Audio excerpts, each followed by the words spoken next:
হ্যাঁ জালাল ভাই কি করতেছেন? ভাই হ্যাঁ, রড কাটতাছি। রড কিলে গাড়ি আমি তো আমরা বিশ্রে খুঁজে পাইতেছি না।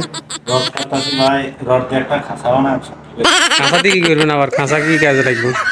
খাঁচাটা দেখেন না, খাঁচা বানাইয়া হুম। ওই টুনটুনি তালা দিয়ে রাখতাম। কাঠ টুনটুনি আবার কি হইছে? কে এই কাঠটা নিয়ে যেতেছে নাকি? বাংলাদেশের শাকিব খানের টুনটুনি কেটে দিচ্ছে, শাকিব খানের বউয়ে। ও আল্লাহ, কবে এটা আবার? আমি তো শুনি নাই। আমরা দেখেন নেটের মধ্যে ভাই ফেসবুকে ঢুকতারি না, শাকিব খানের টুনটুনি লিখে। ও আল্লাহ, কি গল! আমি তো আজ 2-3 দিন ফেসবুকে ঢুকি নাই। সিদ্ধান্ত নিয়েছি একটা ছোট্ট করে একটা খাঁচা বানাবো। ও খাঁচা ভাই, বানায় বাস তালা দিয়ে রাখতাম। তাহলে ভাই আমার লাগে একটা বানাই দিচ্ছেন নি? আমারও তো ঘরে বউ আছে। আগে আমরা বানিয়ে দিই, ও তারপরে পরে বানাবো। ও ভাই ঠিক আছে, কাউরে বিশ্বাস করেন যায় না, ঠিক আছে ভাই। এই